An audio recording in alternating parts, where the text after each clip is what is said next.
കണ്ടാലും ലോകാവസാനത്തോളം എല്ലാ നാളും നമ്മോട് കൂടെ ഉണ്ട് എന്നരുളി ചെയ്ത ഭോഷ്കില്ലാത്ത വിശ്വസ്തനായ ദൈവത്തിന്റെ നാമം ഇന്ന് സന്ധ്യയിലും വാഴ്ത്തപ്പെടട്ടെ. വിവിധ ഇടങ്ങളിൽ നിന്ന് കൂടി വന്നിരിക്കുന്ന ദൈവദാസന്മാരെയും ദൈവമക്കളെയും യേശുക്രിസ്തുവിന്റെ നാമത്തിലുള്ള സ്നേഹവും അഭിവാദനങ്ങളും ആദരവോടെ അറിയിക്കുന്നു. എല്ലാവർക്കും വന്ദനം. ദൈവസന്നിധിയിൽ നമുക്ക് ഒരുമിച്ച് അടുത്തു വരുവാനായി ദൈവം ഇന്നും അവസരങ്ങൾ നൽകി. ആഴ്ച മുഴുവനും കർത്താവ് നമ്മെ കാത്തതിനാൽ ദൈവത്തിന് വാഴ്വുകൾ അർപ്പിക്കുന്നു. സ്തോത്രം. കർത്താവിന്റെ വരവിന് താമസമെങ്കിൽ നാളെ വിവിധ സ്ഥലങ്ങളിലും സമയങ്ങളിലുമായി നമ്മുടെ സഭായോഗങ്ങളെ ദൈവം അനുഗ്രഹിക്കുമാറാകട്ടെ എന്ന് കർത്താവിനോട് പ്രാർത്ഥിക്കുന്നു.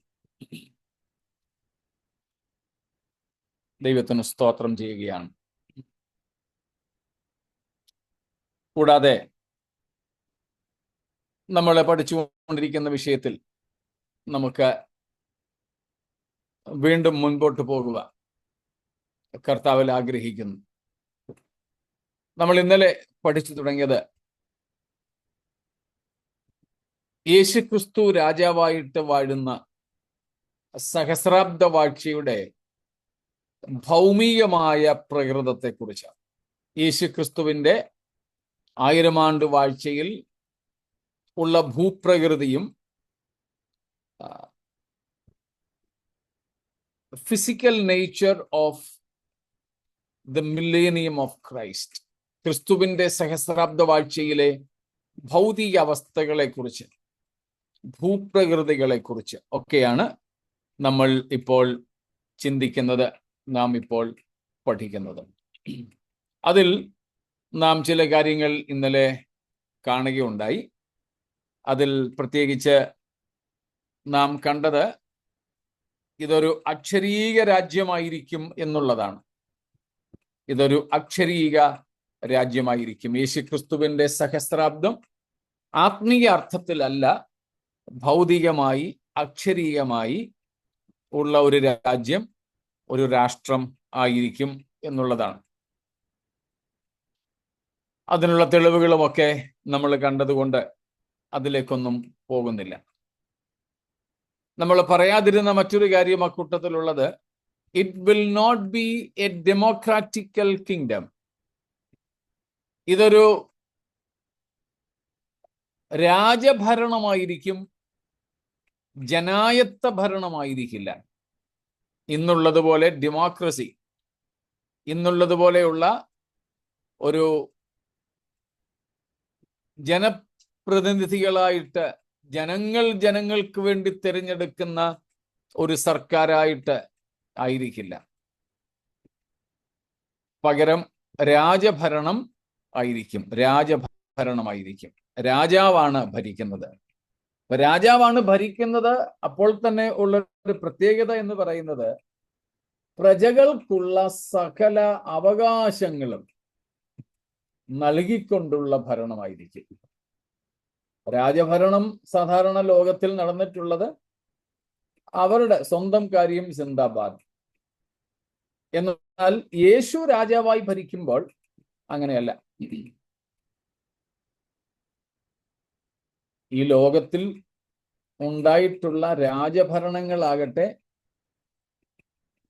ജനായത്ത ഭരണങ്ങളാകട്ടെ, ജനങ്ങളാൽ തെരഞ്ഞെടുക്കപ്പെട്ട ജനപ്രതിനിധികൾ എന്നൊക്കെ പറയുന്നവർ, ഇവരാരുമാകട്ടെ സമൂഹത്തെ സേവിക്കാൻ വേണ്ടിയല്ല ഇവരാരും രാജാക്കന്മാരോ ഭരണാധിപന്മാരോ ആയിട്ടുള്ളത്.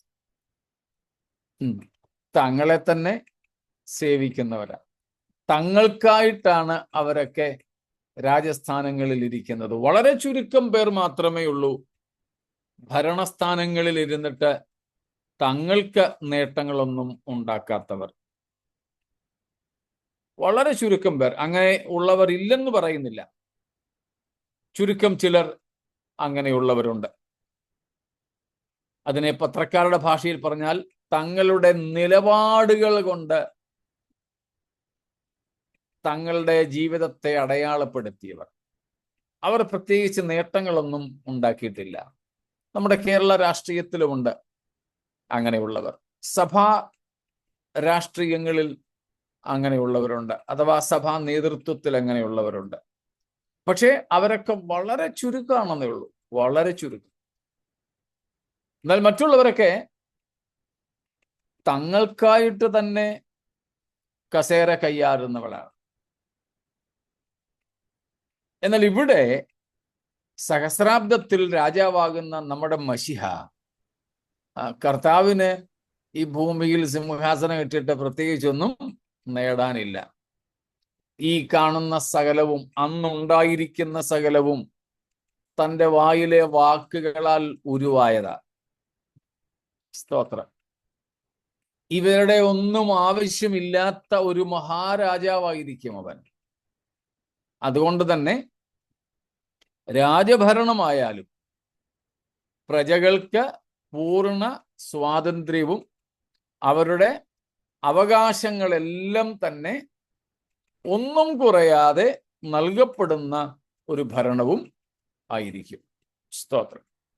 അങ്ങനെയുള്ള ഒരു ഭൗതിക രാജഭരണം ആണ് കർത്താവായ യേശുവിൻ്റെ സഹസ്രാബ്ദ വാഴ്ച എന്നത് നമ്മൾ മനസ്സിലാക്കുക. ആ ഭൗതിക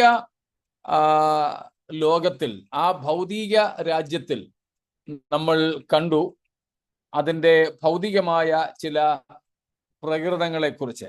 അതിൽ ഒന്നാമതായിട്ട് നാം കണ്ടത് പാപം നിമിത്തമുള്ള ശാപം മാറിയ ലോകമായിരിക്കും. നോ മോർ കേഴ്സ്, ശാപമില്ലാത്ത ഒരു ലോകം.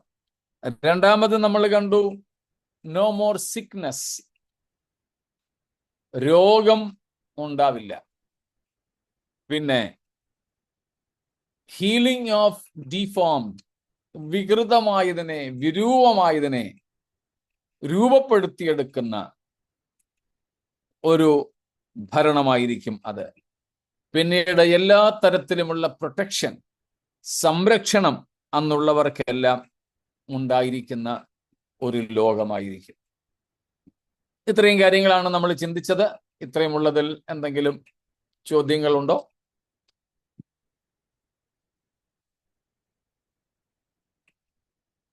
ഇല്ലാത്ത പക്ഷം നമുക്ക് അടുത്ത ഭാഗങ്ങളിലേക്ക് പോകാം.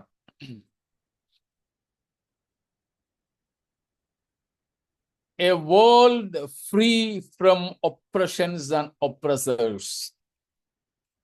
A world free from all sort of oppressions and oppressors. അടിച്ചമർത്തലുകളും അടിച്ചമർത്തുന്നവരുമില്ലാത്ത ഒരു ലോകമായിരിക്കും അത്. ആരും ഉപദ്രവിക്കുവാൻ ഇല്ലാത്ത ഒരു ലോകം. Freedom from oppression is another nature.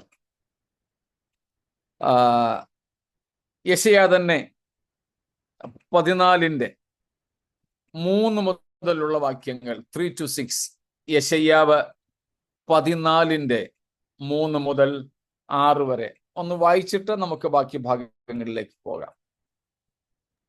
യഹോവ നിന്റെ വ്യസനവും നിന്റെ കഷ്ടതയും നീ ചെയ്യേണ്ടി വരുന്ന നിന്റെ കഠിനദാസ്യവും നീക്കി നിനക്ക് വിശ്രമം നൽകുന്ന നാളിൽ നീ ബാബേൽ രാജാവിനെ കുറിച്ച് ഒരു പാട്ട് ചൊല്ലും. പീഡിപ്പിക്കുന്നവൻ എങ്ങനെ ഇല്ലാതായി, സ്വർണ്ണ നഗരം എങ്ങനെ മുടിഞ്ഞുപോയി. യഹോവ ദുഷ്ടന്മാരുടെ വടിയും വാഴുന്നവരുടെ ചെങ്കോലും ഒടിച്ചു കളഞ്ഞു. വംശങ്ങളെ ഇടവിടാതെ ക്രോധത്തോടെ അടിക്കുകയും ആർക്കും അടുത്തുകൂടാത്ത ഉപദ്രവത്താൽ ജാതികളെ കോപത്തോടെ വരിക്കുകയും ചെയ്തവനെ തന്നെ. സർവഭൂമിയും വിശ്രമിച്ച് സ്വസ്ഥാനത്തായിരിക്കുന്നു, അവർ ആർത്തു പാടുന്നു. ബാബേൽ രാജാവ് അല്ലെങ്കിൽ ബാബിലോണിയ സാമ്രാജ്യം ലോകത്തെ മുഴുവനും അടക്കി ഭരിച്ചിരുന്ന സമയത്ത് ആ രാജ്യഭരണത്തെ പീഡിപ്പിക്കുന്നവനെ ഇല്ലാതെയാക്കി ദൈവം തൻ്റെ ജനത്തിന് നൽകുന്ന സ്വാതന്ത്ര്യത്തെക്കുറിച്ചാണ് നമ്മളിവിടെ കണ്ടത്. അതുപോലെ മറ്റ് പല വേദഭാഗങ്ങൾ പീഡിപ്പിക്കുന്നവനെ കുറിച്ച് ഇവിടെ പറഞ്ഞിട്ട്, പീഡിപ്പിക്കുന്നവനെ ഇല്ലാതെയാക്കുന്ന, എല്ലാവരും സ്വസ്ഥതയും സ്വാതന്ത്ര്യവും അനുഭവിക്കുന്ന, പീഡകൻ ഇല്ലാതെയായിത്തീരുന്ന അവസ്ഥയെക്കുറിച്ചാണ് നാം ഈ ഭാഗത്ത് കണ്ടത്. അതുപോലെ അതുമായി ബന്ധപ്പെട്ട മറ്റ് വേദഭാഗങ്ങളാണ് 42 അധ്യായം 6-7 വാക്യങ്ങൾ. യെശയ്യാവ് 42, 6 and 7, 49 verses 8 and 9, 49 അധ്യായത്തിന്റെ 8ഉം 9ഉം വാക്യങ്ങൾ. And Zechariah 9, 11 and 12. സഖരിയാവ് 9-ന്റെ 11, 12. ഇവിടെയെല്ലാം നമ്മൾ കാണുന്നത് പീഡകനെ മാറ്റുന്നു. പീഡകളില്ലാത്ത, അടിച്ചമർത്തലുകളില്ലാത്ത, പീഡിപ്പിക്കുന്നവൻ ഇല്ലാത്ത ഒരു ലോകം. സ്തോത്രം. ഇവിടെ അനാവശ്യമായി തന്നെ പലരെയും പീഡിപ്പിക്കുകയാണ്. ഇപ്പൊ ദൈവമക്കളെ തന്നെ നോക്കാൻ, അകാരണമായി സ്വന്തം വീട്ടിലിരുന്ന് പ്രാർത്ഥിക്കുന്നു. ഭാര്യയും ഭർത്താവും മക്കളും കൂടെ സ്വന്തം വീട്ടിലിരുന്ന് പ്രാർത്ഥിക്കുന്നതിനെ എതിർക്കുന്ന ലോകം, പ്രാർത്ഥിക്കുന്നവനെ പീഡിപ്പിക്കുന്ന ലോകം. അത് ഒരു ഭാഗത്ത്. പല സ്ഥലങ്ങളിലും നമുക്ക് ഇറങ്ങി നടക്കാൻ ഒക്കാത്ത ഒരു അവസ്ഥ.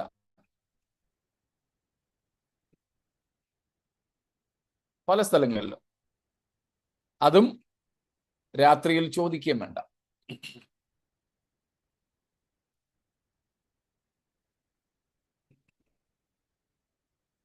നമ്മുടെ പേരിലുള്ള വസ്തു പോലും തട്ടിയെടുക്കുന്ന സ്ഥിതി. ഈ നിലകളിലൊക്കെ പീഡകന്മാർ, അടിച്ചമർത്തുന്നവർ ഇന്ന് ലോകത്തിലുണ്ട്. എന്നാൽ ഇങ്ങനെയൊന്നും ഇല്ലാത്ത ഒരു ലോകമായിരിക്കും യേശുക്രിസ്തു നീതിയോടെ വാഴുന്ന സഹസ്രാബ്ദ വാഴ്ച. സ്തോത്രം. അടുത്തത്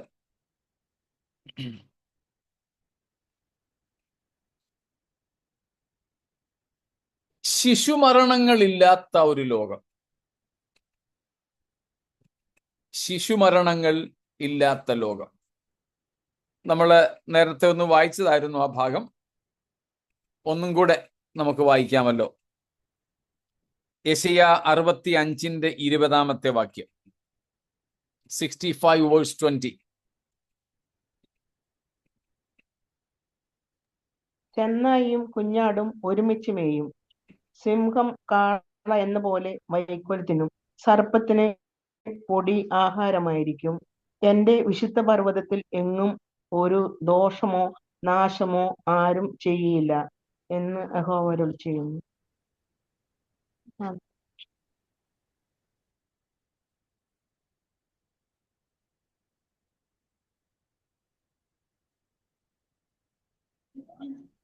കുറെ ദിവസം മാത്രം ജീവിക്കുന്ന കുട്ടിയും ആയുസ് തികയാത്ത വൃദ്ധനും അവിടെ ഇനി ഉണ്ടാകയില്ല.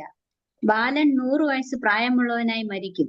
പാപിയോ 100 വയസ്സുള്ളവനായിരുന്നാലും ശപിക്കപ്പെട്ടവൻ എന്നേ വരും. അതെ, സ്തോത്രം. അവിടെ കണ്ടോ, നമ്മൾ ആത്മീയ സ്വഭാവത്തെ കുറിച്ച് ചിന്തിച്ചപ്പോഴും ഈ വാക്യം വായിച്ചിരുന്നു. നോ മോർ ഇമ്മച്യൂരിറ്റി, അപക്വതകൾ ഉണ്ടായിരിക്കില്ല എന്ന് നമ്മൾ ചിന്തിച്ചു.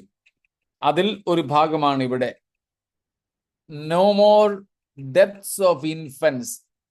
ഇന്ന് നമുക്ക് കാണാൻ സാധിക്കുന്നുണ്ട് കുഞ്ഞുങ്ങളുടെ മരണം, ശിശുഹത്യകളുണ്ട്, ശിശു മരണങ്ങളുണ്ട്.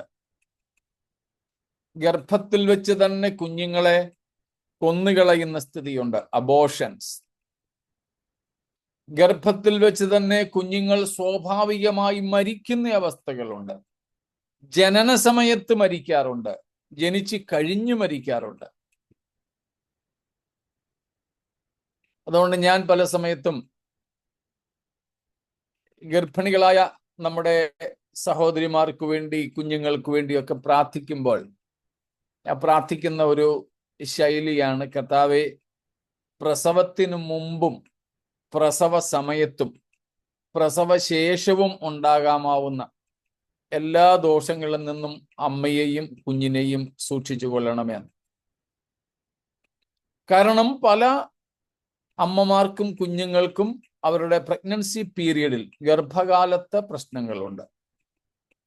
അന്നേരം പ്രശ്നങ്ങളില്ലാത്ത പലർക്കും പ്രസവ സമയത്ത്, ഡെലിവറിയുടെ സമയത്ത് പ്രശ്നങ്ങൾ ഉണ്ടാകാറുണ്ട്. ചിലർക്ക് അന്നേരവും കുഴപ്പമില്ല, അതിനുശേഷം അമ്മയ്ക്കോ കുഞ്ഞിനോ ഒക്കെ പ്രയാസങ്ങൾ ഉണ്ടാകും. എന്നാൽ യേശുക്രിസ്തുവിന്റെ ഭരണസമയത്ത്, യേശുക്രിസ്തുവിന്റെ 1000 ആണ്ട് വാഴ്ചക്കാലത്ത് അങ്ങനെ ഒരു പ്രശ്നം ഉണ്ടാവുകയില്ല എന്നതാണ് നാം അവിടെ വായിച്ചത്. മരിക്കുന്ന ബാലൻ, ഇനി അഥവാ വല്ല ബാലന്മാരും ചെറുപ്പത്തിൽ മരിച്ചാൽ അതിനും കാണും 100 വയസ്സെന്ന്. അന്ന് 100 വയസ്സുകാരന് ഇപ്പോഴത്തെ 10 വയസ്സുകാരന്റെ സ്ഥിതി കൂട്ടിയാൽ മതി. അത്രയും തന്നെ ഇല്ല എന്ന് വേണമെങ്കിൽ വെക്കാം. ഇന്ന് നമ്മളങ്ങ് വെച്ചോളൂ, ആയുസ് 100 വർഷമാണെന്ന്. 100 വരെ പോകാറില്ല, നമുക്കറിയാം. 70, 80 എന്നൊക്കെയാണ് ബൈബിൾ പറയുന്നത്. പ്രായോഗികമായിട്ടും പൊതുവെ നമ്മൾ അങ്ങനെയാണ് കാണുന്നത്. പോകട്ടെ, അതിനിപ്പോ 100 എന്നതാണ് ഇരിക്കട്ടെ. എന്നാലും അതിൻ്റെ ഒരു 10%, 10 വയസ്സുകാരൻ, അന്ന് ആയുസ് 1000 വർഷമാണ്. അപ്പൊ പിന്നെ അതിൻ്റെ ഒരു 10% ആകുന്നുള്ളൂ 100 വയസ്സെന്ന് പറയുന്നത്. അപ്പൊ അങ്ങനെയുള്ള ബാലമരണങ്ങളോ ശിശുമരണങ്ങളോ ഹത്യകളോ ഒന്നുമില്ലാത്ത ഒരു ലോകമായിരിക്കും അത്. സ്തോത്രം. അതവിടെ വ്യക്തമായിട്ട് നമ്മൾ കാണും. വേഗത്തിൽ പോകാമല്ലോ. അടുത്തതാണ് reproduction in a great number. വർദ്ധിതമായ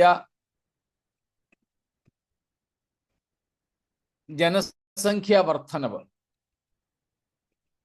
വർദ്ധിതമായ ജനസംഖ്യാ വർധനവ്.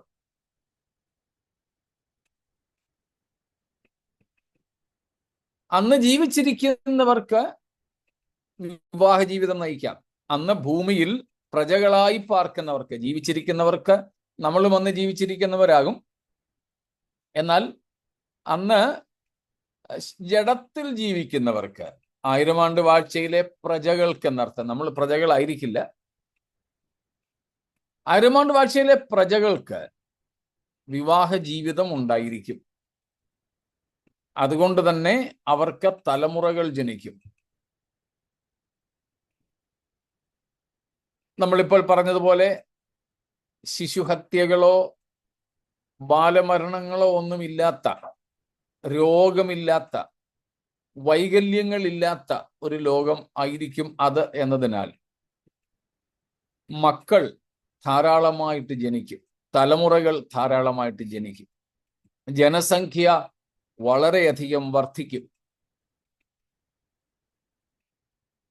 ആദം ഹവ്വമാരെ സൃഷ്ടിച്ച് ദൈവം ഭൂമിയിലാക്കിയപ്പോൾ അവരോട് കർത്താവ് പറഞ്ഞ കാര്യമാണ്, നിങ്ങൾ സന്താനപുഷ്ടിയുള്ളവരായി വർദ്ധിക്കുക, പെരുകുക എന്നൊക്കെ അവരെ അനുഗ്രഹിച്ചതാണ്. അതാ നമ്മൾ കഴിഞ്ഞ ദിവസം പറഞ്ഞത്. Sex, marriage, reproduction, family life, they were or they are a prefall blessing for the humanity. മനുഷ്യർക്ക് ദൈവം വീഴ്ചയ്ക്ക് മുമ്പ് കൊടുത്ത അനുഗ്രഹമാണ് വിവാഹവും കുടുംബജീവിതവും തലമുറകൾ ജനിക്കുന്നതും ഒക്കെ. അതിനെയൊന്നും പാപമായിട്ട് ആരും കാണേണ്ടതില്ല. വിവാഹം കഴിക്കാത്തവർ അധികം വിശുദ്ധന്മാരും വിവാഹം കഴിച്ചവർ അശുദ്ധന്മാരും എന്ന് വരുന്നില്ല. അങ്ങനെയുള്ള സ്ഥിതിയില്ല. അപ്പം നാം അതേക്കുറിച്ചാണ് കണ്ടത്. കർത്താവിൻ്റെ 1000 ആണ്ട് വാഴ്ചയിൽ വിവാഹ ജീവിതം ഉണ്ടാകും പ്രജകൾക്ക്, തലമുറകളും ധാരാളമായിട്ട് ജനിക്കും. ജെറമായ 30:20, യിരെമ്യാവ് 30:20,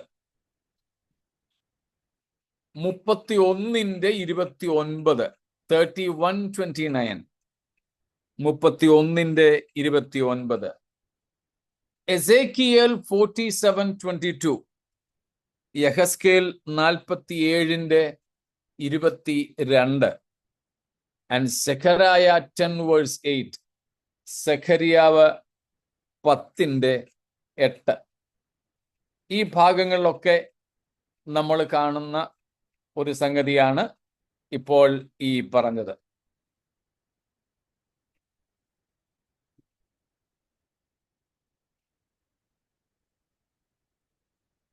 സെഖരിയാവ് 10:8 നമ്മൾ വായിക്കുന്നു, ഞാൻ അവരെ വീണ്ടെടുത്തിരിക്കിയാൽ അവരെ ചൂളകുത്തി ശേഖരിക്കും, അവർ പെരുകിയിരുന്നത് പോലെ പെരുകും.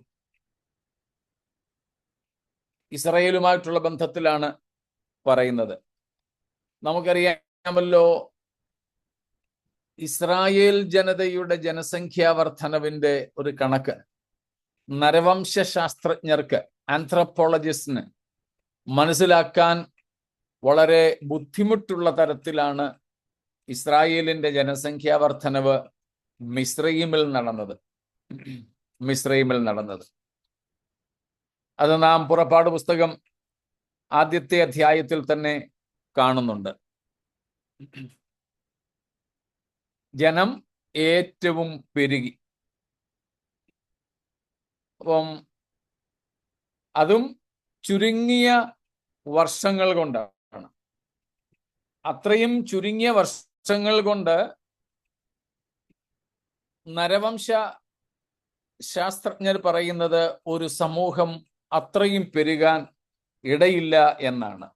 അത്രയും പെരുകുവാൻ ഇടയില്ല എന്ന്.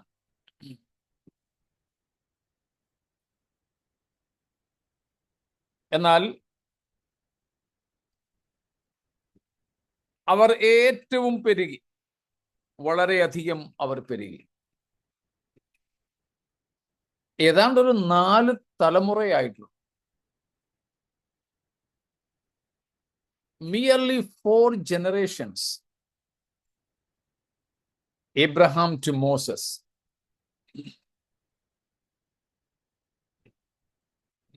അബ്രഹാം തൊട്ട് മോശ വരെ ഏകദേശം 4 തലമുറ മാത്രമേ ഉള്ളൂ. ഉൽപ്പത്തി പുസ്തകത്തിൽ നാം അങ്ങനെയാണ് വായിക്കുന്നത്. ഉൽപ്പത്തി 15:16, ജെനസിസ് 15:16, 4 തലമുറക്കാർ അവിടേക്ക് മടങ്ങി വരും, അമേര്യരുടെ ആക്രമണം ഇതുവരെയും തികഞ്ഞിട്ടില്ല എന്നരുളി ചെയ്യുന്നു. 4 തലമുറ. സ്തോത്രം. അബ്രഹാമിന് ദൈവം വാഗ്ദത്തം ചെയ്യുമ്പോൾ പറയുന്നത്, നിങ്ങളുടെ 4ാം തലമുറ ഇവിടേക്ക് മടങ്ങി വരുമെന്നാണ്. അബ്രഹാമിന് കനാൻ നാടിന്റെ വാഗ്ദത്തം കൊടുക്കുമ്പോൾ അബ്രഹാമിന് തലമുറകളൊന്നുമില്ല. അബ്രഹാം മാത്രമേ ഉള്ളൂ. തലമുറകൾ ഈ കനാൻ ദേശം, വാഗ്ദത്ത ദേശം അവകാശമാക്കത്തക്കതുപോലെ അവരെ പെരുക്കുന്നതിന് വേണ്ടിയായിരുന്നു മിസ്രൈമിലേക്ക് അയച്ചത്. നമ്മുടെ നാട്ടില് ഞാറ് നടുന്ന ഒരു പ്രക്രിയ ഉണ്ടല്ലോ. ഞാറ് നടാൻ വേണ്ടിയിട്ട് കുറച്ച് സ്ഥലം ഒരുക്കി അവിടെ വിത്തങ്ങ് വിതയ്ക്കും. ആ വിത്ത് അവിടെ വളർന്ന് ഇടതൂർന്ന് വളരും. എന്നിട്ട് അത് അവിടെ നിന്നും പറിച്ച് മറ്റ് സ്ഥലങ്ങളിലേക്ക് വയ്ക്കും. When farmers often plant some seeds, they usually sow them in a very little place. And when they are sprouted and grown, then they replant them into their respective places. In the same way, God just put or took these people into Egypt, just as sowing the seed for replanting them in Palestine. They grew all of a sudden. As we read in Genesis 15, the fourth generation will come back to this place. അങ്ങനെയാണോ സംഭവിച്ചത്? ഏഴാം തലമുറയാണോ അവിടേക്ക് വന്നത്? സ്തോത്രം. നാലാം തലമുറ. Sorry, നാലാം തലമുറ. ഞാനൊരു ഏഴാം അധ്യായം എടുത്തു വെച്ചുകൊണ്ടിരിക്കുന്നത്, അതുകൊണ്ട് ഏഴെന്നങ്ങ് വന്നു. നാലാം തലമുറ. നാം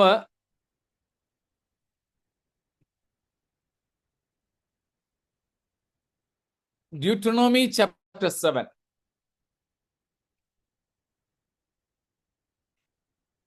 വേഴ്സ് നമ്പർ 4, നാലാമത്തെ വാക്യം. ആവർത്തനം 7-ന്റെ 4-ാമത്തെ വാക്യം.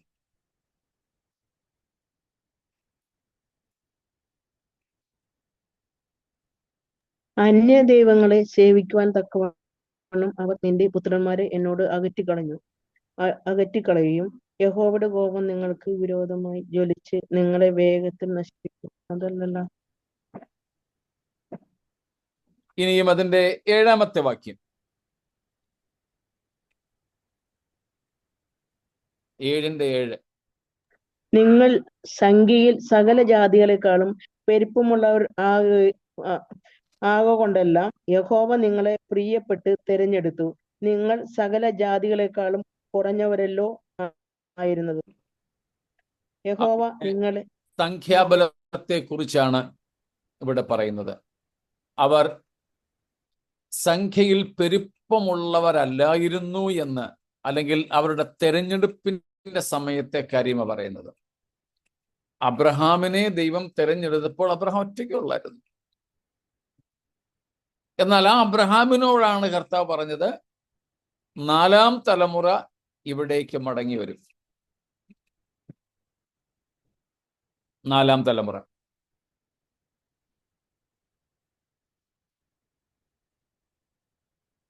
ഇനി നമുക്ക് പുറപ്പാട് പുസ്തകത്തിലേക്ക് പോകാം. എക്സോഡസ്.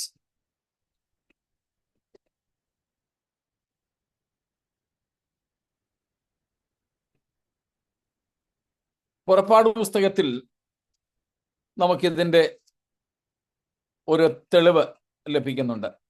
6-ാമത്തെ അധ്യായം, ചാപ്റ്റർ 6, 6-ാം അധ്യായം.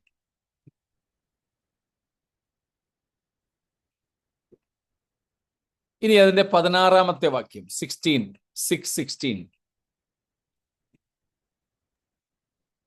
വംശപരമ്പര പ്രകാരം ലേവിയുടെ പുത്രന്മാരുടെ പേരുകൾ ഇവ: ഗേർഷോൻ, ആഹാത്ത്, മേരാരി. ലേവിയുടെ ആയുഷ്കാലം 100. മതി. നമുക്കറിയാം, അബ്രഹാം, ഇസ്ഹാക്ക്, യാക്കോബ്. യാക്കോബിന്റെ മകനാണ് ലേവി. ഇവരുടെ കാലത്താണ് കനാനിൽ നിന്ന് മിസ്രൈമിലേക്ക്, ഈജിപ്തിലേക്ക് യാക്കോബും കുടുംബവും പോകുന്നത്. മിസ്രൈമിലേക്ക് പോകുമ്പോൾ യാക്കോബും ജീവനോടെ ഉണ്ടല്ലോ. ലേവി, ആ ലേവിയുടെ 3 മക്കൾ ഗേർഷോൻ, കഹാത്ത്, മെരാരി. അതിൽ 18-ാമത്തെ വാക്യം, കഹാത്തിന്റെ പുത്രന്മാർ. അതിലാണ് അമ്രാം.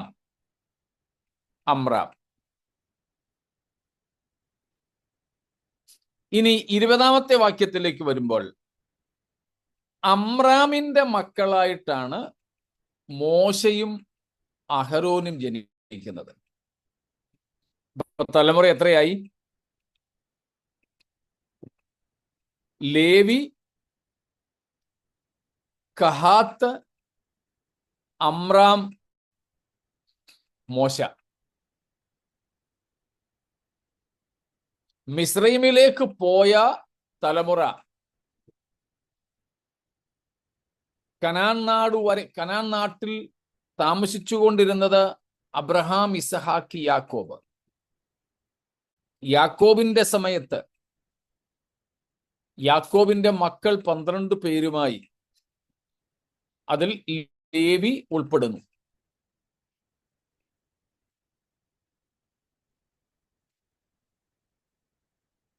ആ ലേവി ഉൾപ്പെടുന്ന ആ തലമുറ മിസ്രൈമിലേക്ക് പോയി. അപ്പൊ ലേവി മുതൽ അടുത്ത 4 തലമുറ, ലേവി, കഹാത്ത്, അമ്രാം, മോശ. അബ്രഹാമിനോട് ദൈവം വാഗ്ദത്തം ചെയ്തതുപോലെ നാം കാണുന്നു. 15-ാമത്തെ ഉൽപ്പത്തി 15-ാമത്തെ അധ്യായത്തിൽ നാം കണ്ടത് 13-ാമത്തെ വാക്യത്തിൽ, നിന്റെ സന്തതി സ്വന്തമല്ലാത്ത ദേശത്ത് 400 സംവത്സരം പ്രവാസികളായിരുന്ന ആ ദേശക്കാരെ സേവിക്കും, അവർ അവരെ പീഡിപ്പിക്കുമെന്ന് നീ അറിഞ്ഞുകൊള്ളുക. എന്നിട്ടാണ് 16-ാം വാക്യത്തിൽ നമ്മൾ വായിച്ചത്, 4-ാം തലമുറ ഇവിടേക്ക് മടങ്ങി വരും. അങ്ങനെ സ്വന്തമല്ലാത്ത ദേശത്തേക്ക് അബ്രഹാമിന്റെ തലമുറ പോയത് ലേവിയുടെ തലമുറയിലാണ്. അവരുടെ 4-ാം തലമുറ മടങ്ങി വാഗ്ദത്തപ്രകാരം കനാൻ നാട്ടിലേക്ക്, ദൈവം അബ്രഹാമിന് വാഗ്ദത്തം ചെയ്ത നാട്ടിലേക്ക് വന്നു. ഈ 4 തലമുറ കൊണ്ട് ദൈവം അവരെ എന്ത് ചെയ്തു? പുറപ്പാട് 1-ന്റെ 7-ാമത്തെ വാക്യം, എക്സോഡസ് 1:7. ഇസ്രായേൽ മക്കൾ സന്താന സമ്പന്നരായി അത്യന്തം വർദ്ധിച്ചു പെരുകി ബലപ്പെട്ടു, ദേശം അവരെ കൊണ്ട് നിറഞ്ഞു. കണ്ടോ? സ്തോത്രം. ഇനി അതിന്റെ 9-ാമത്തെ വാക്യവും കൂടെ, 9. അവൻ തന്റെ ജനത്തോടെ, ഇസ്രായേൽ ജനം നമ്മളെക്കാൾ ബാഹുല്യവും ശക്തിയുമുള്ളവരാകുന്നു. അവർ പെരുകിയിട്ട് ഒരു യുദ്ധം ഉണ്ടാകുന്ന പക്ഷം നമ്മുടെ ശത്രുക്കളോട് ചേർന്ന് നമ്മോട് പൊരുതി ഈ രാജ്യം വിട്ടുപോയിക്കളുവാൻ സംഗതി വരാതിരിക്കേണ്ടതിന് നാം അവരോട് ബുദ്ധിയായി പെരുമാറുക. ഈ ഭാഗങ്ങളിൽ നാം കാണുന്നത് ഇങ്ങനെ 70 പേരായിട്ട്, അല്ലെങ്കിൽ 72 പേരായിട്ട് മിസ്രൈമിലെത്തിയ ഇസ്രായേൽ ഈ 400ഓളം വർഷങ്ങൾ കൊണ്ട്, 1-ന്റെ 7-ൽ നമ്മൾ വായിച്ചു, സന്താന സമ്പന്നരായി അത്യന്തം വർദ്ധിച്ചു. 9-ാം വാക്യത്തിൽ കണ്ടു, മിസ്രൈമ്യരേക്കാൾ അവർ ബാഹുല്യമുള്ളവരായി സംഖ്യയിൽ പെരുകി. ഇതര ജാതികളുമായി തട്ടിച്ചു നോക്കിയാൽ കുറവാണെങ്കിൽ പോലും അവർ സംഖ്യയിൽ പെരുകി. എത്ര വർഷം കൊണ്ടാ? 400 വർഷം. ഏതാണ്ട് 4ഓളം തലമുറകൾ കൊണ്ട്. അപ്പം ഇസ്രായേൽ മക്കളെ മിസ്രയീമിൽ ഈ 400 വർഷം കൊണ്ട് ഇത്രയധികം പെരുകുമാറാക്കിയ ദൈവത്തിന്റെ പദ്ധതി. ഇതിന് തടയിടാനാണ് രാജാവ് പറഞ്ഞത്, ഇനിയും ഇസ്രായേലിൽ ജനിക്കുന്ന ആൺകുഞ്ഞുങ്ങളെയെല്ലാം നദിയിൽ എറിഞ്ഞ് കൊന്നുകളയണം. ജനിക്കാൻ പാടില്ല, അഥവാ ജനിച്ചാൽ തന്നെ ജീവിക്കാൻ പാടില്ല. എന്നിട്ടും ദൈവം അവരെ വളർത്തി, അവരെ പെരുകുമാറാക്കി. ഒരു ഉദാഹരണമായിട്ട് നമ്മൾ എടുത്തായത്. നമ്മുടെ വിഷയം ഇസ്രായേൽ അല്ല, മിസ്രൈമല്ല, പുറപ്പാടുമല്ല. നമ്മുടെ വിഷയം യേശുവിന്റെ സഹസ്രാബ്ദ വാഴ്ചയാണ്. യേശുവിന്റെ സഹസ്രാബ്ദ വാഴ്ചയിൽ ജനസംഖ്യാ വർധനവുണ്ടാകും എന്ന് പറഞ്ഞതിന് തെളിവായിട്ട് നമ്മൾ മിസ്രൈമിൽ ഇസ്രായേലിന്റെ പെരുപ്പത്തെക്കുറിച്ചൊന്ന് നോക്കിയെന്നേ ഉള്ളൂ. ഇതുപോലെ ദൈവമായ കർത്താവ് സഹസ്രാബ്ദ കാലത്ത് ജനസംഖ്യാ വർധനവ് ധാരാളമായിട്ട് നൽകും. ഉൽപ്പത്തി പുസ്തകത്തിൽ ആദാം ഹവ്വമാർക്ക് നൽകിയ അനുഗ്രഹത്തിന്റെ അക്ഷരികമായ നിവൃത്തി യേശുക്രിസ്തുവിന്റെ 1000 ആണ്ട് വാഴ്ചയിൽ ഉണ്ടാവും. അതാണ് നാം ഈ ഭാഗങ്ങളിൽ കണ്ടത്. സ്വാഭാവികമായ കുടുംബജീവിതം നയിക്കുവാൻ അന്ന് പ്രജകളായിരിക്കുന്നവർക്ക് കഴിയും. അന്നത്തെ പ്രജകൾ നമ്മൾ കണ്ടിട്ടുള്ളതാണ്. മഹാപീഡനകാലം തരണം ചെയ്യുന്ന ഇസ്രായേല്യരും തേജസ്സിന്റെ സിംഹാസന വിധിയിൽ കർത്താവ് വലത്ത് മാറ്റി നിർത്തുന്ന ജാതികളും. ഇങ്ങനെ 2 സമൂഹമായിരിക്കും 1000 ആണ്ട് വാഴ്ചയിലെ സബ്ജക്ട്സ്, പ്രജകൾ അഥവാ സിറ്റിസൺസ് എന്ന് പറയപ്പെടുന്നത്. ഇസ്രായേൽ മക്കൾക്കും ജാതികളായ ഇവർക്കും 2 കൂട്ടർക്കും ഒരുപോലെ വിവാഹ ജീവിതം അന്ന് സംഭവ്യമാണ്. ദൈവമക്കളായ ദൈവസഭ അന്ന് തേജസ്കരിക്കപ്പെട്ട അവസ്ഥയിലായിരിക്കും. നമുക്ക് വിവാഹ ജീവിതവും കുടുംബജീവിതവും ഒന്നും അന്നുണ്ടാവില്ല. അങ്ങനെയുള്ള ഒരു ശരീരത്തിലായിരിക്കും നാം അന്നായിരിക്കുന്നത്, തേജസ്കരിക്കപ്പെട്ട ശരീരത്തിൽ. എന്നാൽ സ്വാഭാവിക ശരീരത്തിൽ ഇവിടെ ഭൂമിയിൽ ഉണ്ടായിരിക്കുന്നവരാണ് വിവാഹ ജീവിതം നയിക്കുകയും അവർക്ക് തലമുറകൾ ജനിക്കുകയും അങ്ങനെ ജനസംഖ്യ ഏറ്റം വർദ്ധിക്കുകയും ചെയ്യുന്നതെന്ന് നമുക്ക് മനസ്സിലാക്കാം. ഒന്നിടയ്ക്ക് ചോദിച്ചോട്ടെ, അതായത് ഇസ്രായേലിന്റെ ചുറ്റളവിലുള്ള ആൾക്കാരായിരിക്കും അന്ന് ഈ വലത്ത് കാണുക എന്ന് പറഞ്ഞല്ലോ. അപ്പം എന്തോ എങ്ങനെയാ? ഇസ്രായേലിന്റെ ആ അടുത്ത പരിസര പ്രദേശങ്ങളിലുള്ളവരായിരിക്കാനാണ് ഏറെ സാധ്യത ഈ വലത്തുള്ളവരിൽ എന്ന് പറയാൻ ഇടയല്ലോ. അപ്പം ബാക്കി ദൂരെ ഉള്ള ആൾക്കാരെല്ലാവരും ഇടത്തായിട്ട് മാറുമോ? എങ്ങനെയാ അത്? ഇല്ല,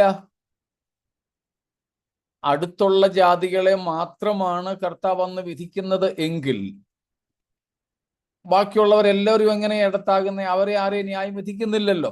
അങ്ങനെയാണെങ്കിൽ അപ്പൊ അവര് 1000 ആണ്ട് വാഴ്ചയിൽ അവരുണ്ടാവും ഓട്ടോമാറ്റിക്. അതെ.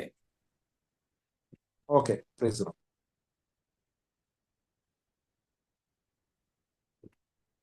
അങ്ങനെയുള്ളവർ ഇനിയും, അത് നമ്മൾ സാധ്യതയാണെന്നാ പറഞ്ഞത്, തിരുവെഴുത്ത് വ്യക്തമാക്കുന്നില്ല. ഇനിയും സകല ജാതികളെയും ഒരുമിച്ച് കൂട്ടുന്നെങ്കിൽ വലത്തുള്ളവർ മാത്രമായിരിക്കും സഹസ്രാബ്ദത്തിലേക്ക് പ്രവേശിക്കുന്നത്.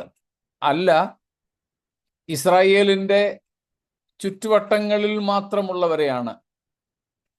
അതായത് ആ കാലത്ത് ഇസ്രായേൽ ചിതറിക്കപ്പെടുന്ന രാജ്യങ്ങൾ, ആ ചിതറിക്കപ്പെടുന്ന സ്ഥലങ്ങളിൽ മാത്രം ഉള്ളവരായിരിക്കും എങ്കിൽ നമുക്ക് മനസ്സിലാക്കാനായിട്ട് കഴിയുന്നത് മറ്റുള്ളവർ അർമഗദ്ദോൻ യുദ്ധത്തിൽ എതിർക്രിസ്തുവിന്റെ പക്ഷം ചേരാതെ നിൽക്കുന്നവരായിരിക്കും ബാക്കി ജീവനോടെ അന്ന് ഉണ്ടായിരിക്കുന്ന ജാതികൾ. അവരുമെല്ലാവരും സ്വാഭാവികമായിട്ടും കർത്താവിന്റെ സഹസ്രാബ്ദത്തിലേക്ക് പ്രവേശിക്കും. കർത്താവിനെതിരായിട്ട് വരുന്നവരൊക്കെ അന്ന് എതിർ ക്രിസ്തുവിന്റെ കൂടെ ക്രിസ്തുവിനെതിരായിട്ട് അണിനിരക്കും. അവരെല്ലാവരും 19-ാം അധ്യായത്തിന്റെ അവസാന വാക്യങ്ങൾ കാണുന്നത് പോലെ കർത്താവിന്റെ വായിൽ നിന്നും പുറപ്പെടുന്ന ഇരുവായ്ത്തല വാളിനാൽ ഛേദിക്കപ്പെടും. അപ്പോൾ അങ്ങനെ മത്സരികളോ ക്രിസ്തു വിരോധികളോ ആയിട്ടുള്ളവർ ജാതികളുടെ കൂട്ടത്തിൽ അന്നും ഉണ്ടാവില്ല. മുദ്ര അടിക്കപ്പെടാത്തവരുണ്ടല്ലോ. അപ്പൊ അവര് എന്തോ മുദ്ര അടിക്കപ്പെടാത്തവരുണ്ടാവുമല്ലോ. ഉണ്ടാകാം, അവരും തീർച്ചയായിട്ടും.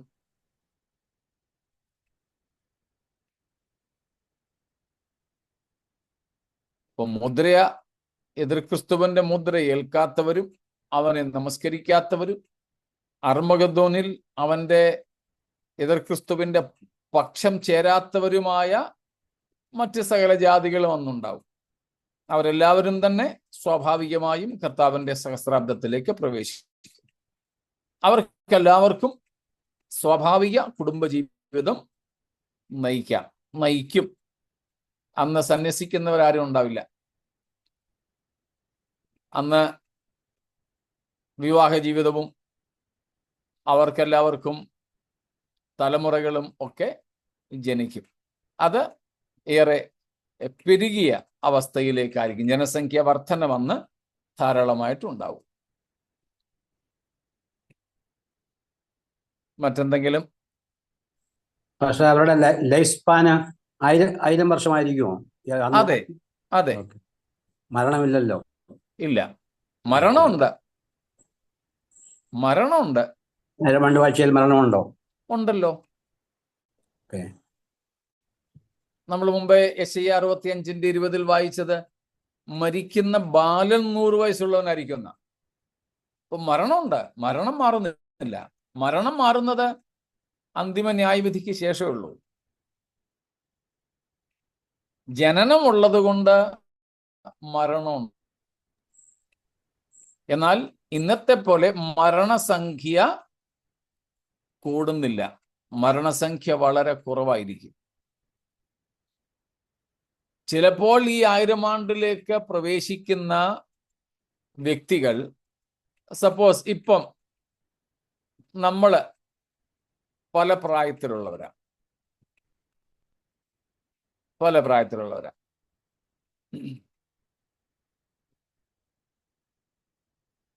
എൻ്റെ അറിവിൽ 78 വയസ്സുവരെ പ്രായമുള്ളവർ നമ്മുടെ കൂട്ടത്തിലുണ്ട്. ഇതുപോലെ യേശുക്രിസ്തു സഹസ്രാബ്ദ വാഴ്ച തുടങ്ങുമ്പോഴും അതിലേക്ക് പ്രവേശിക്കുന്ന ചിലർ 50 വയസ്സുകാരും 60 വയസ്സുകാരും 70കാരും 80കാരും ഒക്കെ ആയിരിക്കും. ചിലർ ഒരുപക്ഷെ 100 വയസ്സോളം പ്രായമുള്ളവരും കണ്ടേക്കാം. പോട്ടെ, 80 വയസ്സായിക്കോട്ടെ, അല്ലെ 70 വയസ്സായിക്കോട്ടെ. അന്നത്തെ ഏറ്റവും കൂടിയ പ്രായം 1000 വർഷം. അങ്ങനെ വരുമ്പം ഈ 50 വയസ്സുകാരൻ 1000 ആണ്ട് കഴിയുമ്പോഴത്തേക്കിനും മരിക്കാതിരിക്കുന്നെങ്കിൽ 1050 വയസ്സാകും. അതുകൊണ്ട് അവിടെ മരണം ഉണ്ടാവും. പക്ഷെ മരണസംഖ്യ കുറവായിരിക്കും. ഡെത്ത് റേറ്റ് വളരെ കുറവായിരിക്കും.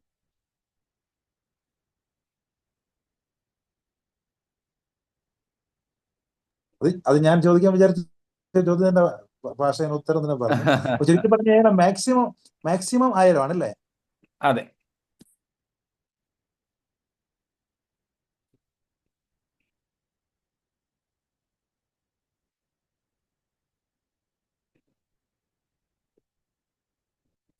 ശരി, എങ്കിൽ പിന്നെ അടുത്ത ഭാഗത്തേക്ക് പോകാം.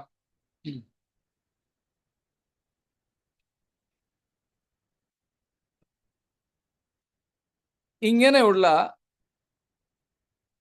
ഈ രാജ്യത്ത്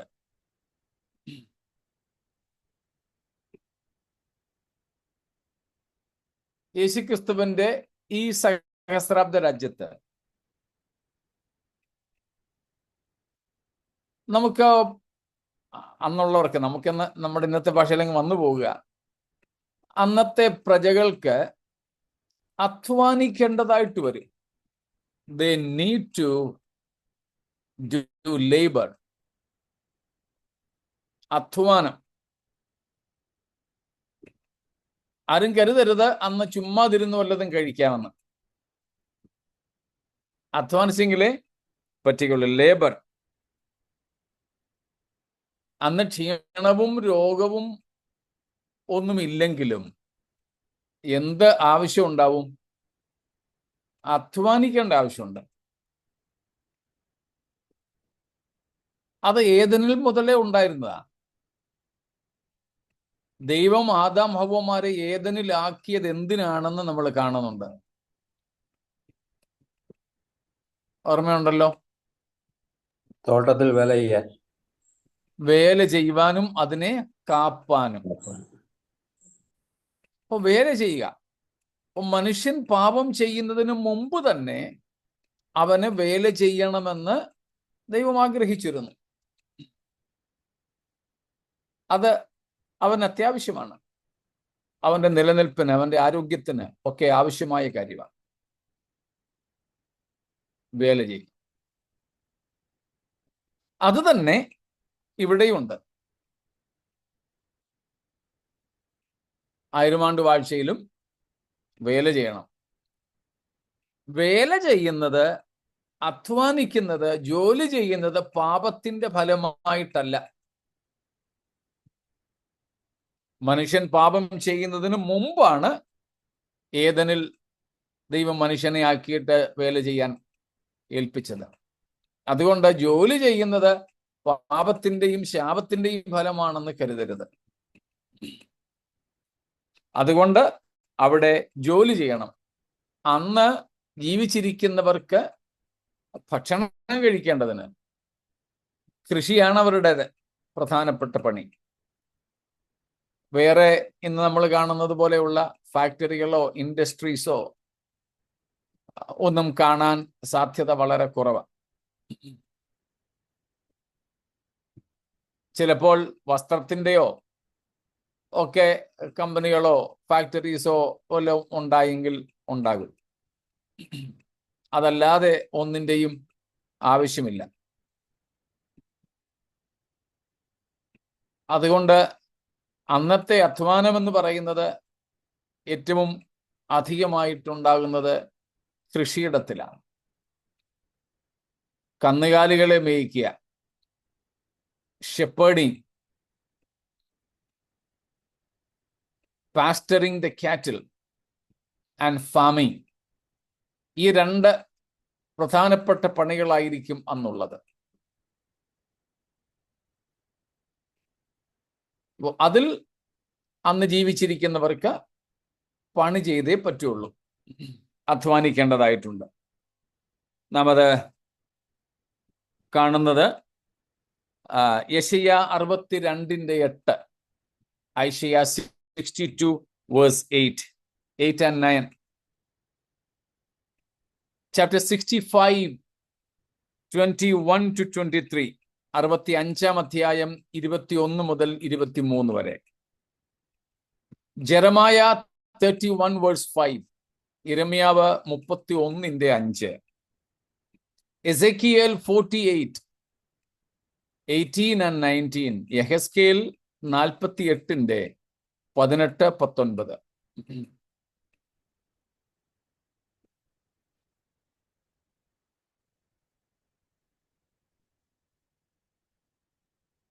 അപ്പൊ പ്രധാനപ്പെട്ട പണി കൃഷി തന്നെയായിരിക്കും. പിന്നെ മൃഗപരിപാലനം, പിന്നെ കൃഷിയായുധങ്ങളൊക്കെ ഉണ്ടാക്കേണ്ടത് കൊണ്ട് ആ നിലയിലുള്ള ഇൻഡസ്ട്രീസും തീർച്ചയായിട്ടും ഉണ്ടാകാം. എന്നാൽ അന്ന് പ്രത്യേകിച്ച് വളമോ പെസ്റ്റിസൈഡ്സോ കീടനാശിനികളോ ഒന്നും വേണ്ടി വരില്ല. അതുകൊണ്ട് അങ്ങനെയൊന്നുമുള്ള കമ്പനികൾ, ഫാക്ടറികൾ ഒന്നും കാണത്തില്ല. ഫുഡ് പ്രോസസ്സിങ്ങിന്റെ ആവശ്യവും ഒന്നും ഉണ്ടാവുമെന്ന് എനിക്ക് തോന്നുന്നില്ല. ഇന്നത്തെ പോലെ ധനവാന്മാർ കാണത്തില്ലല്ലോ. എന്തോ ധനവാന്മാര് കാണത്തില്ലായിരിക്കുമല്ലോ അന്ന്. ധനവാന്മാരെ ഉള്ളന്ന്, അന്നേരം പാവപ്പെട്ടവർ കാണത്തില്ലല്ലോ. ഇല്ല. വാഹനങ്ങൾ വേണ്ടി വരില്ലേ? വാഹനങ്ങളുടെയും അങ്ങനെ വലിയ ആവശ്യം അന്നുണ്ടാവില്ല. ഇനിയും ഉണ്ടാകുമെന്ന് വെച്ചു ചിലപ്പോൾ യെരുശലേമിലേക്കൊക്കെ ഇവർക്ക് പോകണം. കാരണം രാജാവിന്റെ അടുക്കൽ പരാതി ബോധിപ്പിക്കാനൊന്നുമല്ല, അങ്ങനെ പരാതി ബോധിപ്പിക്കാനൊന്നും അങ്ങോട്ട് ചെല്ലേണ്ട ആവശ്യമില്ല. അല്ലാതെ തന്നെ അവരുടെ പരാതികളൊന്നും അങ്ങനെ ഉണ്ടാവില്ല അവർക്ക്. ഇവർ പെരുകുകയാണെങ്കിൽ ഇവർക്ക് വീടുകൾ വേണ്ടി വരുമല്ലോ. എങ്ങനെ? ജനം പെരുകുന്ന അനുസരിച്ച് അവർക്ക് താമസത്തിന് വീടും കാര്യങ്ങളൊക്കെ വേണ്ടി വരില്ലേ? വേണ്ടി വരും. എന്നാൽ അതൊന്നും ഇന്നത്തെ പോലെ വലിയ കോൺക്രീറ്റ് ബിൽഡിങ്ങുകളൊന്നും ആകണമെന്നില്ല. കാലാവസ്ഥയുടെ പ്രതികൂലങ്ങളോ കള്ളന്മാരുടെ ആക്രമണങ്ങളോ വന്യമൃഗങ്ങളുടെ ഭീതിയോ ഒന്നും ഇല്ലാത്തത് കൊണ്ട് കുടിലുകൾ കെട്ടി അവർക്ക് പാർക്കാവുന്നതേ ഉള്ളൂ. മരുഭൂമിയിൽ ഇസ്രായേൽ മക്കൾ പാർത്തതുപോലെയൊക്കെ തന്നെ അവർക്ക് പാർക്കാം. അതുകൊണ്ട് ഇന്നത്തെ പോലെയുള്ള കൺസ്ട്രക്ഷൻ കമ്പനികൾക്കൊന്നും അന്ന് പ്രസക്തി കാണത്തില്ല.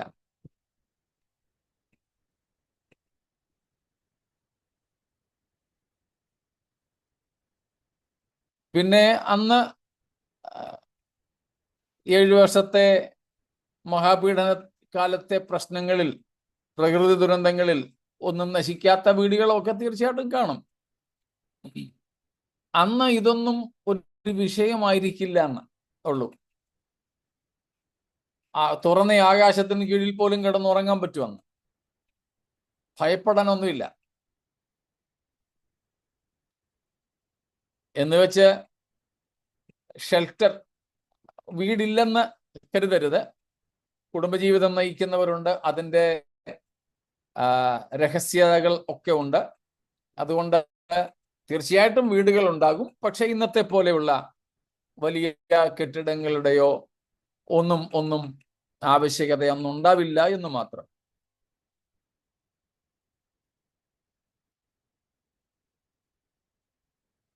അപ്പം ഈ ഏരിയാസിലായിരിക്കും അന്നത്തെ കൂടുതലും അധ്വാനം വരുന്നത്. നമ്മൾ മറ്റൊരു ഭാഗത്ത് വായിച്ചിരുന്നല്ലോ, അന്നത്തെ യുദ്ധത്തിന്റെ ആയുധങ്ങളൊക്കെ അടിച്ച് പരത്തി കൃഷിയുടെ ആയുധങ്ങളാക്കി തീർക്കുമെന്ന്. അപ്പം അതിനൊക്കെയുള്ള ക്രമീകരണങ്ങൾ തീർച്ചയായിട്ടും ഉണ്ടായിരിക്കും. ചിലപ്പോൾ കൃഷി ചെയ്യാനുള്ള ആധുനിക എന്താണ് പറയുന്നത് ഉപകരണങ്ങളൊക്കെ കാണും. ട്രാക്ടർ പോലെ, കൊയ്യാനുള്ള മെഷീനുകൾ പോലെ ഒക്കെയുള്ള കാര്യങ്ങൾ ഒരു പക്ഷേ അന്ന് കണ്ടേക്കാം. അതിൻ്റെയൊക്കെയുള്ള ഇൻഡസ്ട്രീസും തീർച്ചയായിട്ടും ഉണ്ടാകാൻ സാധ്യതയുണ്ട്. വാഹനത്തിൻ്റെത് ഉണ്ടാകാൻ സാധ്യതയുണ്ട്. കാരണം യെരുശലേമിലേക്ക് പല പെരുന്നാളുകൾ ആചരിക്കാൻ അന്നത്തെ ജനത്തിന് പോകേണ്ടി വരും. രാജാവിനെ കണ്ട് കുമ്പിടാൻ, ആരാധിക്കാനായിട്ട് പോകേണ്ടി വരും. അങ്ങനെയൊക്കെ ഉള്ള യാത്രകൾ ഉണ്ട്. യാത്ര അന്നത്തേത് പ്രധാനമായിട്ടും യെരുശലേമിലേക്കുള്ള യാത്രയാണ്. അത് വേഗത്തിലാക്കാൻ ഒരുപക്ഷെ അന്ന് വാഹനങ്ങളുടെ ക്രമീകരണങ്ങൾ ഉണ്ടാകാം എന്ന് നമുക്ക് അനുമാനിക്കാം.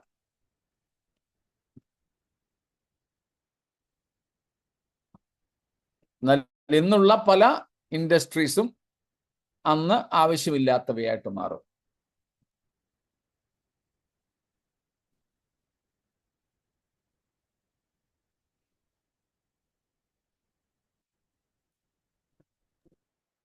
ഭൂമി ഇതേ ഭൂമി തന്നെ ആയിരിക്കുമോ? അതെ, ഈ ഭൂമി തന്നെ. ഇതിന് മാറ്റം നിത്യതയുടെ തുടക്കത്തിൽ മാത്രമേ ഉള്ളൂ. നമ്മൾ പഠിച്ച അന്തിമ ന്യായവിധിക്ക് ശേഷമേ ഉള്ളൂ സാത്താനെയും കൂടെ, മരണത്തെയും പാതാളത്തെയും കൂടെ ന്യായം വിധിച്ച് തള്ളിയ ശേഷം മാത്രമേ ആകാശഭൂമികൾക്ക് മാറ്റം വരുന്നുള്ളൂ. അതുവരെ ഈ ഭൂമി തന്നെയായിരിക്കും. ഭൂമിയിൽ അല്പസ്വല്പ മാറ്റങ്ങൾ ഉണ്ടാവും. അത് നമുക്ക് അടുത്ത പോയിന്റ്സുകളിൽ വരുന്നുണ്ട്.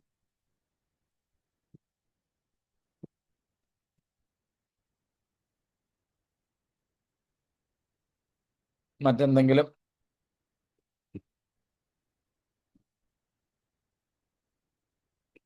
എങ്കിൽ അടുത്തത്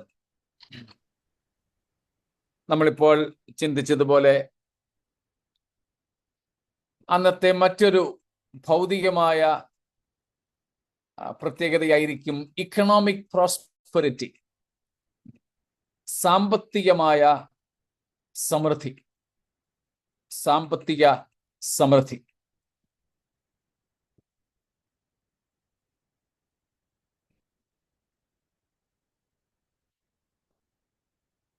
മുമ്പേ തോമസ് ജോർജാൻ ചോദിച്ചതുപോലെ അല്ലെങ്കിൽ പറഞ്ഞതുപോലെ അന്ന് അഗതികളും പാവപ്പെട്ടവരും ദരിദ്രന്മാരും ഒന്നും ഉണ്ടാവില്ല.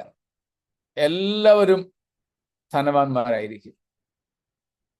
ഇന്നത്തെ പോലെയുള്ള ധനവാന്മാരല്ല, എന്ന് മാത്രം. ഇന്ന് ചിലർക്കുണ്ട്, ചിലർക്കില്ല.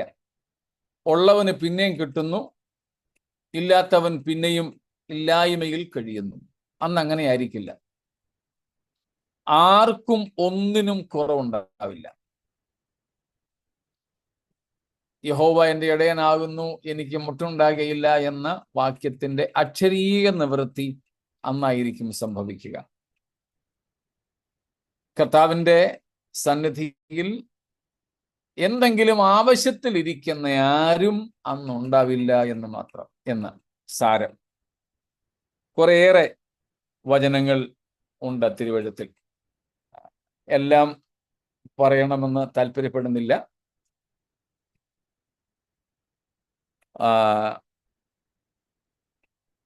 നാം കാണുന്നത് യെശയ്യാ പ്രവചനം 30-ാമത്തെ അധ്യായം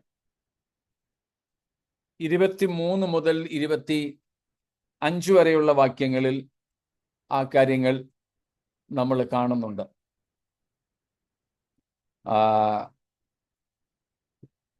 ആ ഭാഗങ്ങൾ വീണ്ടും നമ്മൾ എടുക്കുന്നതായിരിക്കും. എങ്കിൽ കൂടെ ഒന്ന് വായിച്ചോളൂ 23 മുതലുള്ള ചില വാക്യങ്ങൾ. നീ നിലത്ത് വിതയ്ക്കുന്ന വിത്തിന് മഴയും നിലത്തിലെ വിളയായ അപ്പവും അവൻ നിനക്ക് തരും.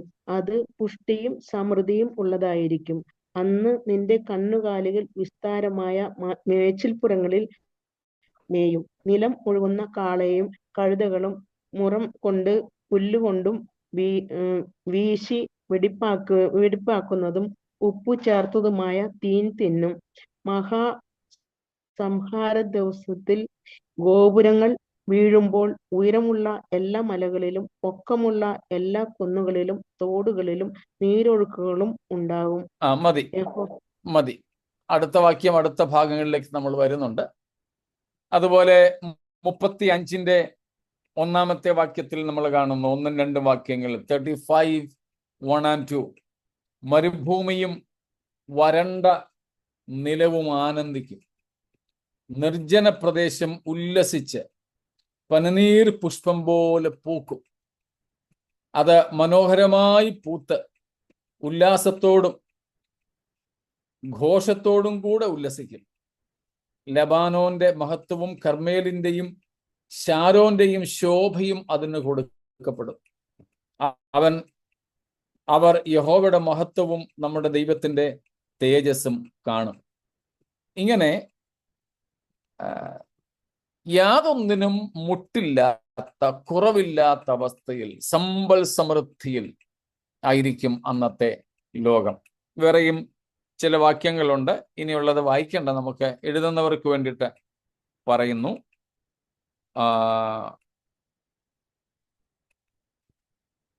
35-ന്റെ 1, 2 നമ്മളിപ്പം വായിച്ചു. അതിന്റെ 7-ാമത്തെ വാക്യവുമുണ്ട്. 35-ന്റെ 35, 1, 2 and 7. 62 verses 8 and 9. 62-ാമത്തെ അധ്യായത്തിന്റെ 8ഉം 9ഉം വാക്യങ്ങളിലും നമുക്കതേ സംബന്ധിച്ച് കാണാനായിട്ട് സാധിക്കുന്നുണ്ട്. അവിടെയെങ്ങും യാതൊരു കുറവുകളും ഇല്ലാത്ത ഒരവസ്ഥയെക്കുറിച്ചാണ് നാം കാണുന്നത്. 65, 21 to 23. 65-ന്റെ 21 തൊട്ട് 23 വരെയുള്ള വാക്യങ്ങൾ. ആമോസ് 9:13. ആമോസ് 9-ന്റെ 13. 13ഉം 14ഉം ഉണ്ട്. 13 and 14. മൈഖ 4 verse 1. മീഖ 4-ന്റെ 1-ാമത്തെ വാക്യം, 4-ാമത്തെ വാക്യം. 4-ന്റെ 1ഉം 4ഉം. സെഖരായ 8:11 and 12. സെഖരിയാവ് 8-ന്റെ 11, 12. 9-ന്റെ 16, 17. 9, 16 and 17. ദൈവത്തിന്റെ പർവ്വതത്തിൽ ഒന്നിനും കുറവ് കാണത്തില്ല. സ്തോത്രം. കർത്താവിന്റെ ഭണ്ഡാരത്തിൽ യാതൊന്നിനും കുറവില്ല. എല്ലാം സമൃദ്ധമായിട്ടുണ്ട്. എല്ലാവർക്കും ഇഷ്ടം പോലെ. എല്ലാവർക്കും ആവശ്യത്തിനുള്ളത് കൊണ്ട് തന്നെ ആർക്കും ആരുടെയും മോഷ്ടിക്കേണ്ടി വരില്ല, ആരെയും പിടിച്ചു പറിക്കേണ്ടി വരത്തില്ല. ഇല്ലാത്തവൻ ആരും ഉണ്ടാവില്ല എന്നർത്ഥം. എല്ലാവരും പണക്കാരായിരിക്കും, ധനവാന്മാരായിരിക്കും. എന്ന് വെച്ചാൽ ആവശ്യത്തിലധികം എല്ലാം ഉണ്ട്. A life of satisfaction. ഇവിടെ സമൃദ്ധി എന്ന് പറയുമ്പോൾ നാം മനസ്സിലാക്കേണ്ടത് സംതൃപ്തിയുടെ ജീവിതമായിരിക്കും. ഇന്ന് ധനവാന്മാർക്ക് പോലും സംതൃപ്തി ഇല്ലല്ലോ. നമ്മുടെയൊക്കെ അടുക്കൽ വന്ന് ഭിക്ഷ യാചിക്കുന്ന മനുഷ്യർ പലരും വന്നിട്ട് നമ്മളെ, ഇവിടത്തേക്ക് രീതിയാണെങ്കിൽ ഇങ്ങനെ വന്നിട്ട് നമ്മളെ കാണിക്കും, വയറും കൂടെ തട്ടി വായിലും കൂടെ ഇങ്ങനെ കൈവച്ച് കാണിക്കും, ദയനീയമായ മുഖവും. ചിലപ്പോൾ ട്രാഫിക് സിഗ്നലിലായിരിക്കും, ചിലപ്പോൾ റെയിൽവേ സ്റ്റേഷനിലായിരിക്കും, ചിലപ്പം ചന്തസ്ഥലത്തായിരിക്കും, ചിലപ്പോൾ ഏതെങ്കിലുമൊക്കെ കടകളുടെ വാതിൽക്കലായിരിക്കും. ഇങ്ങനെ ആൾക്കാർ ഒത്തിരി നിൽക്കും.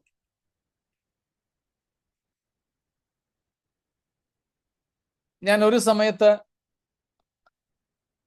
പണ്ടൊക്കെ ട്രെയിനിൽ പോകുമ്പോൾ ഭിക്ഷ കൊടുക്കാൻ വേണ്ടി തന്നെ കുറച്ച് ചില്ലറ കരുതിക്കൊണ്ട് പോകുമായിരുന്നു. ധാരാളം ഭിക്ഷക്കാർ കയറും, മുടന്തുള്ളവര്, കയ്യെ ഒടിഞ്ഞവര് ഒക്കെ.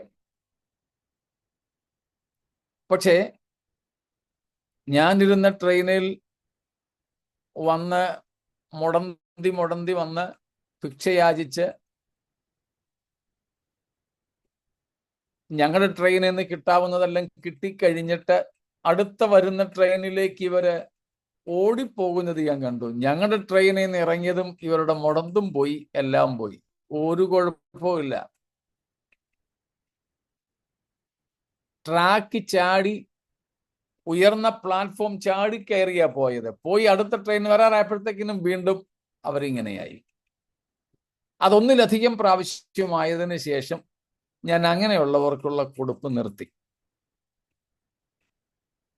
പിന്നെ കയ്യും കാലും ഒക്കെ മുറിഞ്ഞു പോയവരും ഒക്കെ, അത് ഒറിജിനലാ. ചിലർക്ക് വിരലില്ല, പഴുത്തിങ്ങനെ വന്നിരിക്കുന്നു, ചിലർക്ക് കാലയില് മുട്ടിന് ശേഷമുള്ള ഭാഗമില്ല. അങ്ങനെയൊക്കെ ഉള്ളവർക്ക് ഞാൻ കൊടുക്കുമായിരുന്നു. എന്നാൽ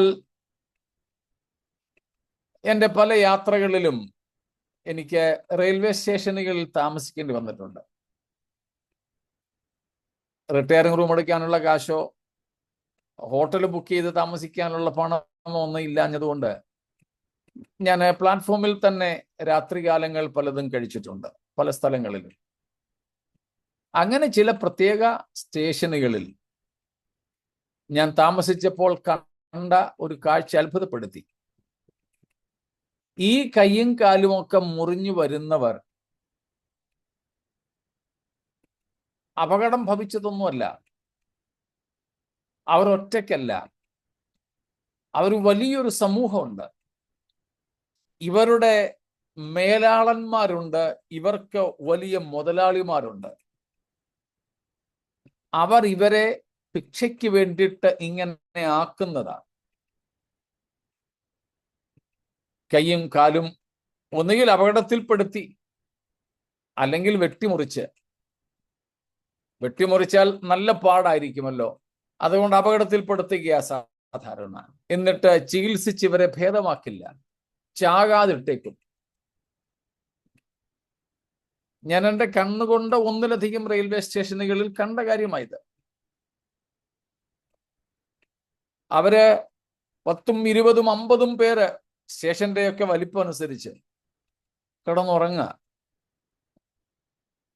അപ്പോൾ ഇവരെ കൊണ്ട് ഭിക്ഷയാചിപ്പിച്ച് കഴിയുന്ന വലിയ മുതലാളിമാരുണ്ട്. സമയാസമയത്ത് അവർ വന്ന് കളക്ട് ചെയ്യും.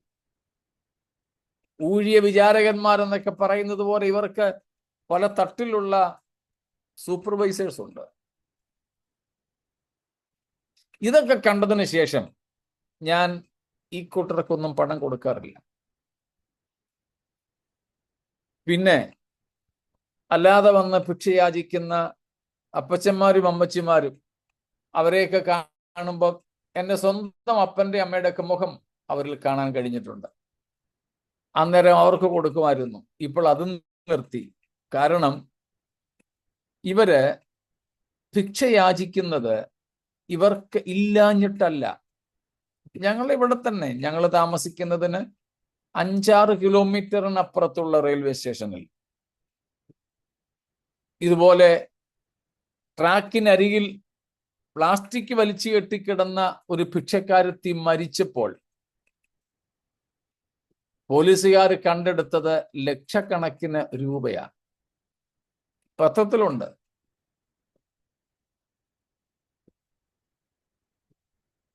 VIP തണ്ടക്കാരുണ്ട്. ഇവിടെ മുംബൈയിൽ ടൈംസ് ഓഫ് ഇന്ത്യയുടെ ഫീച്ചറിൽ വന്ന കാര്യം ഞാനീ പറയുന്നത്. ഇങ്ങനെയൊക്കെ ആയതിനു ശേഷം ഞാൻ ഈ ഭിക്ഷ കൊടുപ്പ് നിർത്തി. കാരണം ഇവർ ഭിക്ഷയാചിക്കുന്നത് ഇല്ലാഞ്ഞിട്ടല്ല.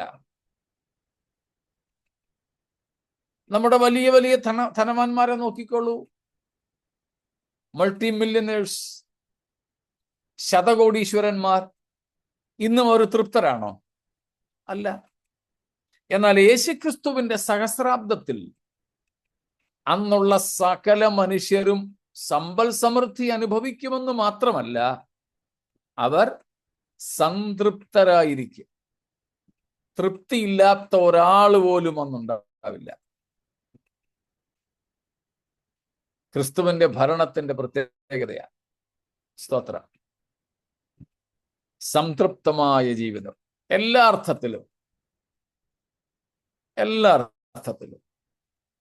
ഇന്നാണെങ്കിൽ നമ്മുടെ സഭാ നേതാക്കന്മാരുടെ ഭരണത്തിൽ തൃപ്തരല്ല.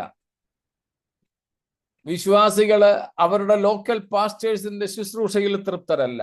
എല്ലാവരും അല്ലേ? നല്ല ശതമാനം പേരും. രാഷ്ട്രീയത്തിലേക്ക് നോക്കിയാൽ രാഷ്ട്രീയ നേതാക്കളിലും അവരുടെ ഭരണത്തിലും ജനം തൃപ്തരല്ല. അതിനിപ്പോ ആര് വന്നാലും ഇങ്ങനെയൊക്കെ തന്നെയാണ്. എന്നാൽ അന്ന് അങ്ങനെയല്ല.